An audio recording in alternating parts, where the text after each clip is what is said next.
You're working on your baby registry, but where do you even begin? You know you'd like to register for a breast pump, but you're not sure what features are best or what accessories you'll need. Today we're talking with Dominique Gallo, breastfeeding peer counselor with WIC, about your breast pump options. This is Preggy Pals.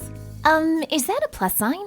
Pink or blue? Hospital or home birth? What type of food should I be eating? I think I just peed myself. I'm pregnant and I have to exercise. What pregnancy glow? Wait, was that a contraction? Gotta make these pants fit. I've got kinkles. What do you mean there's more than one? You've got the symptoms, and now you've got the support you need for a happy 9 months. This is Preggy Pals, your pregnancy, your way. Welcome to Preggy Pals, broadcasting from the Birth Education Center of San Diego. Preggy Pals is your online, on-the-go support group for expectant parents and those hoping to become pregnant. I'm your host, Stephanie Glover. Thanks to all of our loyal listeners who have joined the Preggy Pals Club. Our members get special episodes, bonus content after each new show, plus special giveaways and discounts. See our website for more information. Another way for you to stay connected is by downloading our free Preggy Pals app, available in the Android, iTunes, and Windows marketplaces. I'll hand it over to Samantha, our producer, who's going to give us some information about our virtual panelist program. Okay, thanks, Stephanie. So, if you don't live in San Diego, but you'd like to be a panelist on our show, you can still participate through our virtual panelist program. Just like us on Facebook and follow us on Instagram using hashtag PreggyPals. We'll post questions throughout the week prior to our taping, and we'd love for you to comment so we can incorporate your thoughts into our episode. You can also submit your questions directly to our experts. Learn more about our VP program through the community section on our website, www.preggypals.com. Great, thank you. So we're just going to go ahead and introduce ourselves. We've got some panelists in the room here. I'll go ahead and start first. My name is Stephanie Glover. I'm 32 years old. I am the host here at Preggy Pals and also a stay-at-home mom to 2 little girls, Gretchen, who is almost 3, and Lydia, who's 10 months. Both of my births were hospital, the first being cesarean and the second VBAC. My name's Annie. I was the host of Preggy Pals, but I'm moving 9,000 miles away. So, But she's still here. But I'm still here because I We can't get rid of her. I know, I'm stalking Preggy Pals. I have 3 little girls, a 9-year-old, a 2-year-old, and a 8-month-old. And I'm a labor doula and newly stay-at-home mom. And I am 35 years old. I had a hospital birth for my first. My second was a home birth transfer to the hospital, and then home birth with my third. I just want to state that Annie is not 35 years old anymore. I'm not? You're not? Didn't you just have a birthday?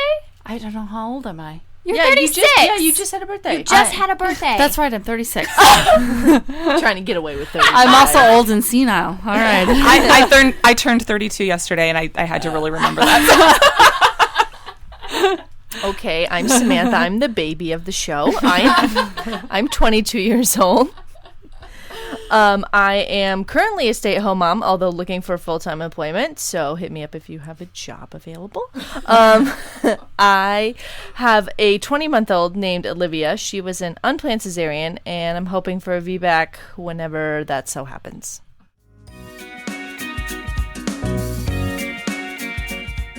Hey, Preggy Pals, this is Sunny, owner of New Mommy Media, which produces Preggy Pals, and we have a special interview before we kick off today's show. As you know, the Affordable Care Act has helped many moms with their breastfeeding goals, including finding pumps to help them when they are away from their babies. Aeroflow breast pumps offer some of the most popular breast pumps in the industry, and they have helped literally thousands of moms nationwide get their breast pumps 100% covered by insurance. Moms can apply their insurance coverage to special upgrades and get breast pump accessories at an extremely discounted price. They can even use HSA, FSA plans to pay for their upgrades and get a top-notch pump at no cost. So we have Courtney here, mother of 2, who got her breast pump through Aeroflow not too long ago. Courtney, first of all, welcome to Preggy Pals, and thank you so much for being with us today. Yeah, thanks for having me on the show. Tell us about how you learned about Aeroflow and how all this came about. One of my friends who was also pregnant at the time was getting ready to have her baby shower, and we were looking at her registry, and there was no breast pump on there. And I was like, don't you need a breast pump? And she's like, oh, I already got that from a company called Aeroflow, and my insurance paid for it. And I was like, no way, that's just crazy. And I looked at their website. They have all these breast pumps, like 5 different brands, and they have upgrade options, and they just had more of a variety than the other companies did. So I went ahead and filled out their qualify through insurance form, And within 24 hours, I had a phone call back from a rep saying, hey, breast pumps are covered. You know, you can get this pump, which is a dual double electric breast pump, and it's completely free to you. And I was like, oh my gosh. Okay, and so you filled out the form, went through their website, they contacted you back, and then how quickly were you able to get your pump? They shipped it out within 2 business days. And then it was to my house in about 3 business days altogether. Wow. Had your baby been born yet at that time or no? Actually, no. I was due 30 days. That's when they said they could get it out. And just luckily, you know, I was about to pop any minute then. And they got it out to me before the baby came. So I had it at the hospital and, you know, the nurses showed me what to do. And I even upgraded to the pump that I needed because I had to go back to work. Usually these pumps are like $400.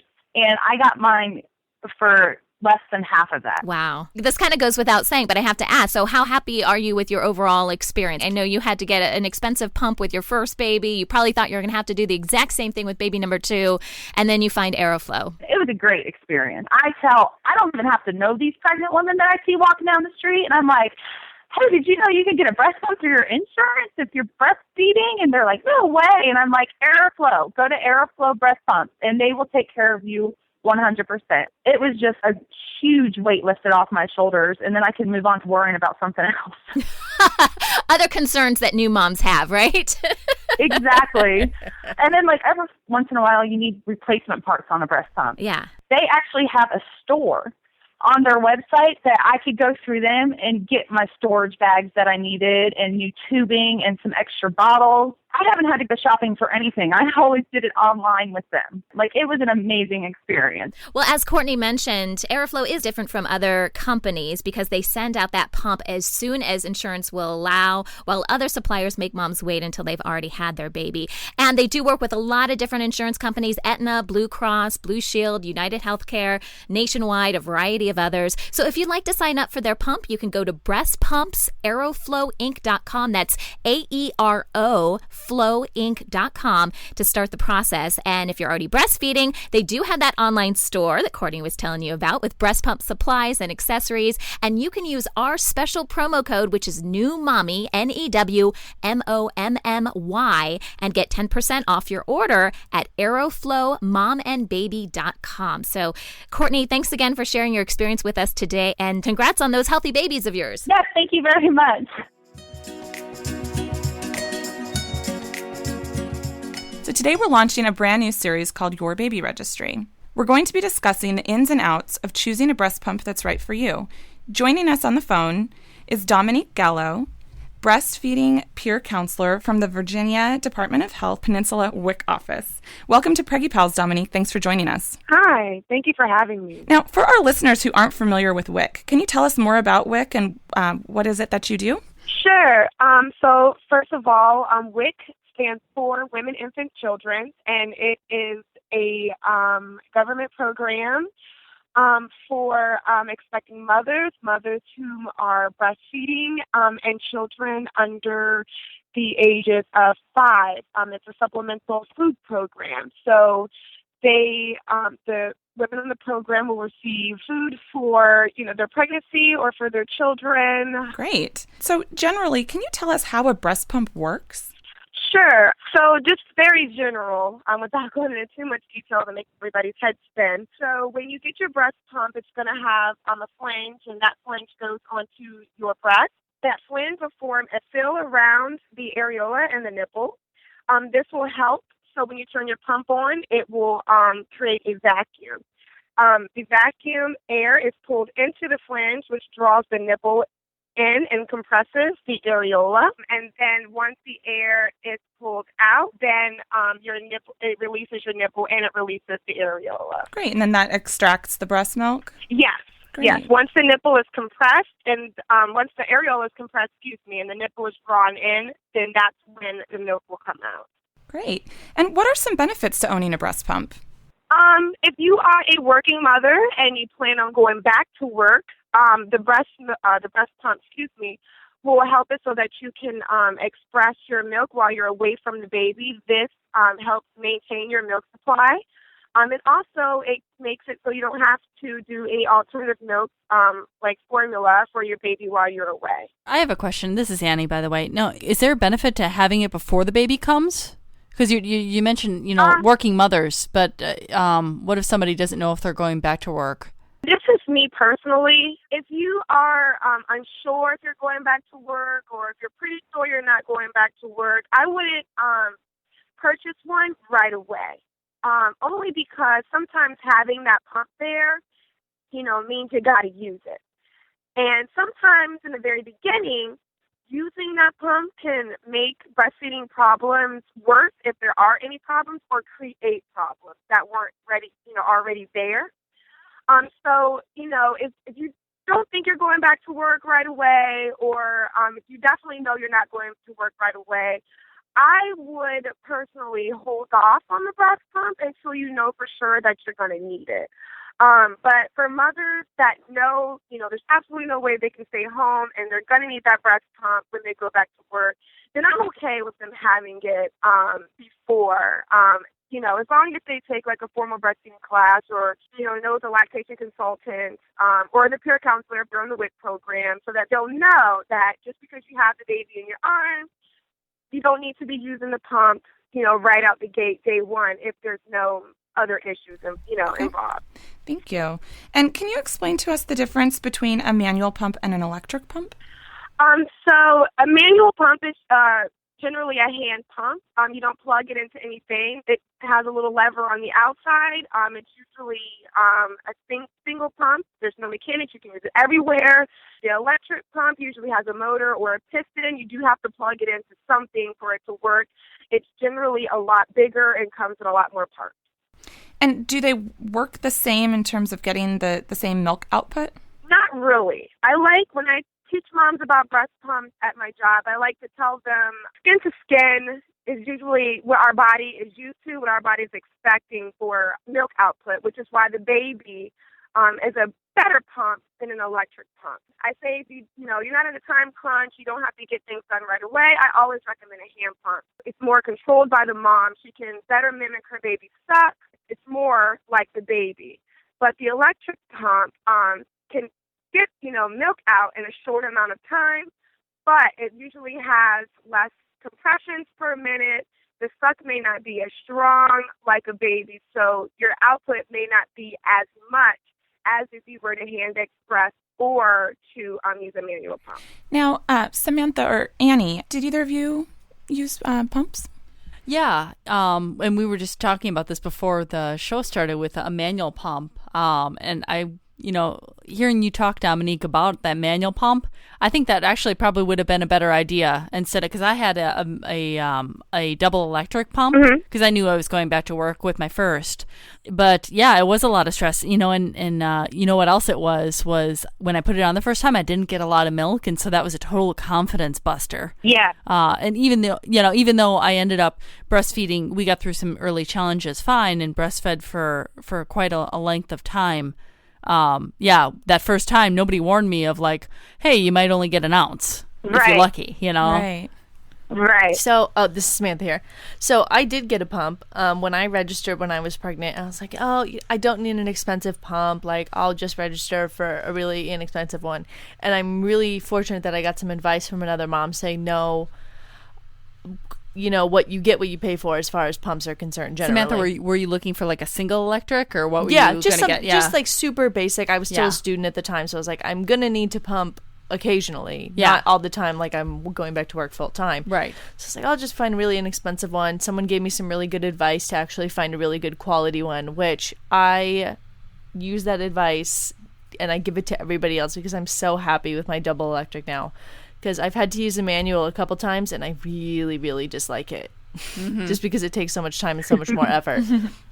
So I just got a really great double electric, and again, I don't use it all that often, only because I'm not away from my daughter all that often, but when I do have to use it, I'm really glad that I do have it. Yeah, and there's so many great accessories too. I drove to and from appointments for my last job, and it was really nice to have like the car adapter. You plug it into the cigarette lighter, And, there you go. Yeah, and then the bustier thingy, is something else that you can buy, and that holds the nipple shields, the breast shields. Right. I took a sports bra and cut a slit right where my nipples were. Oh, and that's brilliant. brilliant. And it worked, and it was like a $5 hands-free breast pump bra. Yeah, Nice. that's a great idea. It's so funny you mentioned that. My mom, since WIC is usually for lower income families, they cannot always afford, the hands-free bra. So I tell them, if you got an old sports bra, cut a hole in it. Yep. Big enough for your flanges, and it'll hold them just fine and secure. And they can put another bra, another sports bra over top of it, so their nipples aren't exposed as well. And you've got your hands-free, pump bra right there. And I've heard no complaints. That's a great idea. And when you're talking with other pumping moms, sometimes the different grades sort of come up. There's hospital grade pumps, and then there's the personal use pumps. What's the difference with those? The hospital grades generally are more expensive. And greatly expensive, in the thousands. Wow. Generally, they are closed systems, and they have the stronger motor. They have the stronger suck, and some of them can even be tailored to the type of baby that you're trying to provide milk for. So, for an example of that is if you have a mother who has a preemie NICU, there are certain cards that you can put inside of the pump, and it will create or try to stimulate a stronger suck to pour, more milk, because you're not going to have a lot of it because you have the preemie. And it, kind of simulates what the preemie would do at breast for your breast. Oh, interesting. And then the personal use are just the ones that we've been talking about. Yeah, the personal use ones are the ones that you can get off the shelves at stores. Sometimes they're closed. A lot of them are open. Their motors or pistons aren't as strong. Because, once you get into the heavy machinery like that, you're going to have to pay lots and lots of money for that. And they usually come with, a set amount of stuff. The hospital grade pumps usually come with a lot more, accessories, depending on what your pump needs are at that time. Okay, and you mentioned the hospital grade pump being a closed system. What does that mean? It pretty much means that there's some kind of barrier, whether it be a membrane or a diaphragm within the pump, where milk can't back up into the pump or air pores can't back up into the pump. And usually the issue with that is mold and bacteria growth. So, because if the air and milk is getting in, then while you're pumping, it's going to come out and could potentially get into the mother's milk. Okay. And Samantha made a point of getting what you pay for when it comes to pumps. Is there any truth to that in terms of quality of the personal use pumps? There is definitely truth to that. And I tell moms that all the time. They, often ask, they see all these breast pumps, on the shelves, and then they see this, little $100 one, and they're like, well, that one's cheaper, so I'm going to go with that one. And I'm like, flip it over on the back and look at what you're getting compared to the more expensive ones. They generally have a weaker motor. The suck isn't as strong. Sometimes they are battery operated, which means, they're generally not going to have a strong motor. Because, you get more power if you plug something into a wall versus if it's running by battery. So you definitely get what you pay for. But, it's not that those pumps don't have their place. If you have the mom that is going to be away from her baby, like maybe once a month, then those pumps, I think, are great. They're cheap. She can pull it off the shelf whenever she needs to. But for a working mother who's going to be using her pump 3 to 4 times a day, 5 days a week, sometimes more, I definitely suggest getting the more expensive pump because, like previously mentioned, you really do get what you pay for. Great. Thank you so much, Dominique. When we come back, we'll discuss special considerations when choosing a pump. We'll be right back.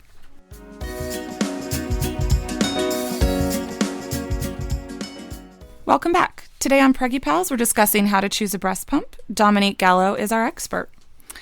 So, Dominique, we've talked a little bit about price. What is the typical price range for the personal use pumps? They can range anywhere from $100 all the way up to $400 or $500, depending on the name brand, the type, whether it's single or double, and the motor. Okay. And are breast pumps covered by insurance? Sometimes, if you are military, from what I'm understanding, as of right now, I know there's some talks where, there could be some changes in the future. But as I know right now, people who have TRICARE through the military, they don't cover breast pumps for them. But other people who have private insurance, breast pumps should be covered under the Affordable Care Act. Whether it's going to be 100%, or if you got to pay a little bit, some have you buy it first and then they'll reimburse you. But that would just be something that you would need to discuss with your particular insurance. Okay. Dominique, what are you seeing as far as, you're talking about the Affordable Care Act? Are they providing, I imagine it wouldn't be like a hospital grade pump, but are they providing, double electric or single electric? Or, are some insurances saying, well, here's a breast pump, and they hand you like a hand pump, When the Affordable Care Act first rolled out, because it's very vaguely written, they have to provide a pump, but, the type was not, specific. Yeah. So some insurance companies were indeed giving mothers hand pumps. And and I'm like, oh my gosh, that they have to go to work. This is not ideal. But I have seen some improvement as far as that goes. I've seen some companies that only offer 3, but they are the 3 major, pump companies. I've seen some that give moms, lots of options. I know some that are like, you pick out a pump and then you tell us, and then, we'll reimburse you for whichever one that you want to pick. It's getting better than what it was when it first rolled out, which drove me crazy.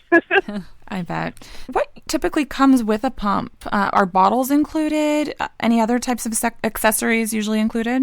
Depending on the pump, if they are trying to be WHO code compliant, or if they already are WHO code compliant, they will come with collection bottles, meaning that they are bottles without the nipples. They just come with the screw-on lid for you to attach to the pump and collect your milk in.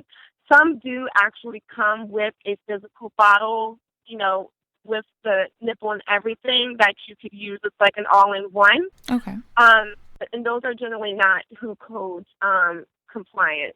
Those pumps, not saying that they're bad, but that's just a difference in what you're going to receive. The World Health Organization has a set of requirements for formula marketing, and one of those things are bottles. Not to market bottles, because we all know what people put in bottles. They put formula in bottles sometimes, So their thing is just to help promote the breastfeeding, is to just give a collecting kit, like I said, the bottle with the screw top, but with no nipple, to encourage the mother to breastfeed at breast together, and Okay. just leave the bottles for when they're separate. Okay. And so if you're going to be working on your registry and including any additional accessories along with your pump, what accessories would you be adding? One of the things I always suggest to my working mothers, and I'm not sure who said it earlier, but they hit on with it, getting an AC adapter for your electric pump. Some moms aren't always at their desk, pumping. Some working moms travel, and having that AC adapter and for the car really saves time. Sometimes, you have to go to interviews or meetings and stuff, and they don't always have a pumping room for you. And I've been in that situation where I had to pump in my car, and thank God that I had the AC adapter, because I wouldn't know what to do, Yeah, my second daughter, when I was living down south of San Diego, that was a normal routine, and when I would show up at work, right. I had to start working. It wasn't like, hey, glad to see everybody, let me get a cup of coffee and, go off to the lactation room for 20 minutes. I pumped on the way into work as I was dropping my daughter off at daycare. Yes, and a lot of moms do that. I don't always recommend it, but, whatever your setup is, that's fine. But the car charger does come in handy for the electric breast pumps. And I always, even if you don't need it or you don't think right now you need it, always add it to your registry. They're fairly inexpensive. And it's good just to have on hand. Also, if your pump comes with a battery pack option, put that on there as well, because you may be in a situation where you can't get to your car for some odd reason. Maybe your car is parked a mile down the road and you can't get down there to pump. So the battery option is also good. If you're just having to pump randomly someplace that you normally wouldn't have to. I also tell moms to buy a second collection kit set, because you never know what's going to happen. I've done this several times. Thank God I work where I work. But sometimes you're rushing out the door and you leave your flanges right on the counter where you washed them last night and they're drying. And the pump is no good if you can't connect them to your breast. So if you always have a second set, at work or in your car, just in case those things happen, you always have a backup plan. And then plus things break. Those little tubes, they tear. Those membranes tear. They're not made to live forever. So it's always good to have a backup collection kit, I think, for those pumps. Yeah, that's a great point. And are there any safety considerations when researching pumps? The main one, I know people try to, cut costs where they can. The main one that I'm really concerned about is just buying secondhand or used electric pumps, or even manual pumps for that matter. I try to steer away from that with my moms. If they could afford to buy a pump, I always suggest them to go out and just do that, just for what we talked about earlier as far as the open and the closed system. So you're talking about bacteria and mold. Yeah, definitely. Okay. And then lastly, are there any must-have features when you're comparing those pumps online in your registry or in the store? Are there any things we're looking for on the box that are just must-have features? Me personally, I know there are some pumps on the market that has a one-button push let-down feature. That is okay for those mothers, I guess, that can't figure out how to tweak their pumps, but I personally like the double feature where you can adjust the suction as you want it and the speed as you want it, because you can get it closer to your baby than, say, that one-button push, because that's pretty much what the manufacturer sees as standard, and that's what you're going to get. So if you have that option in a pump, I love that feature. And if I were to go out and buy another pump today, that's one thing that I would look for is just a double feature versus the one single let-down button. Also, too, some pumps come with the AC adapter option, so I always look for pumps that they may not come with that, but, you can buy it separately, because not all pumps can do that. I always look, for that, too, just in case, I need to purchase one of those. You want to look at just the overall motor and piston aspects of your pump. You don't want to get a weaker one. You always want the strongest one that you can find if you're going to be using it more often. Okay, great. Thank you so much, Dominique, for joining us today. For more information about Dominique, as well as information about any of our panelists, visit the episode page on our website. This conversation continues for members of our Preggy Pals Club. After the show, Dominique is going to talk about purchasing the breast pump secondhand or using a hand-me-down pump, and what special considerations need to be made. To join our club, visit our website, preggypals.com.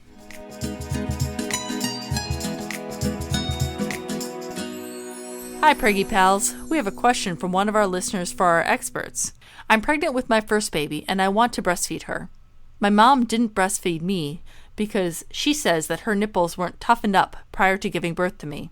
And when she tried, she got really sore nipples, so she quit. My girlfriend said that toughening up your nipples sounds really painful, and I should just feed my baby formula. I'm so confused by all the conflicting advice. What should I do to get ready for breastfeeding? Hi, so this is Robin from the Boob Group in San Diego Breastfeeding Center. And that was such a wonderful question. I actually get asked that question quite often when I teach breastfeeding classes about whether a mom should toughen up her nipples prenatally before the baby gets here, so that way they're not so sore when baby is born. And actually, the La Leche League came out, I think in like the 1980s or 1990s, saying that please don't toughen up your nipples. There's no reason to cause any sensitivity to that very sensitive area before you've had your baby. That's what your baby's there to do. And as for to go straight to formula because your nipples are going to hurt, well, yes, your nipples are going to be tender for the first week or two, or most likely. That's pretty common, and that's a lot of stimulation for one area of the body.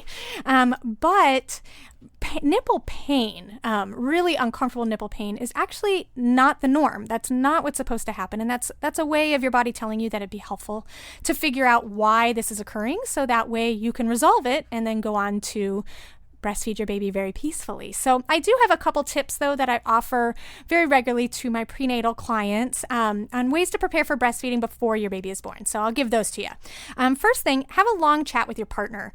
Take turns discussing what your goals are for breastfeeding and make sure that you're on the same page. This is the person who's going to be your biggest cheerleader. And so if you're having challenges with breastfeeding, this will be the person who says, well, let's figure out how to solve this issue so that way we can make this process so much more comfortable for you. Another tip that I have would be take a fantastic breastfeeding class. Don't settle for status quo. Take one that, talks about latching, common concerns, how to know your baby's getting enough, but also discusses local resources and is taught by a dynamic teacher who actually has a background in lactation and breastfeeding. That would be one of my top tips for sure. Another one is to definitely attend a breastfeeding support group while you're pregnant. When we interviewed Ina Mae Gaskin on one of our first boob group episodes, this was one of the things that she recommended as well. And it's just, so you can learn the lay of the land, where to park your car, where the group is located, if the women seem like the type of ladies you'd like to hang out with. But also you can see women breastfeeding in their quote unquote natural habitat, meaning baby on boob, minus the cover, no need to feel like they need to cover up. And you can see that there are so many different positions that moms breastfeed in. And you can talk with them about it. Ask them the questions that you have about newborns and breastfeeding and things like that. And plus, then it's a familiar place, so it's not someplace that's going to be someplace that's going to cause you stress going to because you've never been there. So attend it while you're pregnant, and that way it'll be a familiar place. Another thing that I find is really helpful is coming up with a visitor policy. So those first few days after your baby's born are critical in establishing your milk supply and helping your baby become a successful breastfeeder. So when the entire family and neighborhood is camping out in your hospital room or on your couch, sometimes it can be a little uncomfortable trying to figure out how to latch your baby in front of a wide variety of audiences. So definitely set up a visitor policy with you and your partner so that way everyone knows when a good time to come by is, and that it will also allow you some space to figure out a lot of this stuff without an audience. Lastly, choosing a breastfeeding-friendly pediatrician. While this might seem kind of silly that a pediatrician wouldn't be supportive of breastfeeding, not all know as much about breastfeeding as others do. So choose one that has made it her passion or his passion to know more about breastfeeding, and also ones that know about local resources in the community. So that way, if you're having a challenging time, they'll be able to point you in the right direction. And actually, I lied. The last one that I always recommend to my pregnant moms is find a local lactation consultant in your community who can come to your home, or you can go to her office if you need assistance, but do this while you are pregnant. Find this person, find her website, find her phone number, her email address. And so that way, if you do have challenges, this is the person that you need to call, and you've already sought her out. So there's nothing worse than finding someone at 3:30 in the morning when you're freaking out because your nipples are sore. Instead, find this person beforehand, and then you may never need her anyway. So hope that's helpful. Thanks so much for your question. So that wraps up our show for today. We appreciate you listening to Preggy Pals. Don't forget to check out our sister shows, Parent Savers, for the parents with newborns, infants, and toddlers, Twin Talks for parents of multiples, and our show, The Boob Group, for moms who breastfeed their babies. This is Preggy Pals, your pregnancy, your way. This has been a New Mommy Media production. The information and material contained in this episode are presented for educational purposes only. Statements and opinions expressed in this episode are not necessarily those of New Mommy Media and should not be considered facts. While such information and materials are believed to be accurate, it is not intended to replace or substitute for professional medical advice or care, and should not be used for diagnosing or treating healthcare problem or disease or prescribing any medication. If you have questions or concerns regarding your physical or mental health or the health of your baby, please seek assistance from a qualified healthcare provider. New Mommy Media is expanding our lineup of shows for new and expecting parents. If you have an idea for a new series, or if you're a business or organization interested in joining our network of shows through a co-branded podcast, visit newmommymedia.com. Hey mamas, don't forget to check out Mighty Moms. It's our online community built for new moms just like you. Not only can you connect with other moms, but you can also join us backstage for special mom-only online events. And you'll also be notified when we're recording so you can join us as a special guest. Visit our website, newmommymedia.com, and click on the Mighty Moms banner. It's free. That's newmommymedia.com. See you there.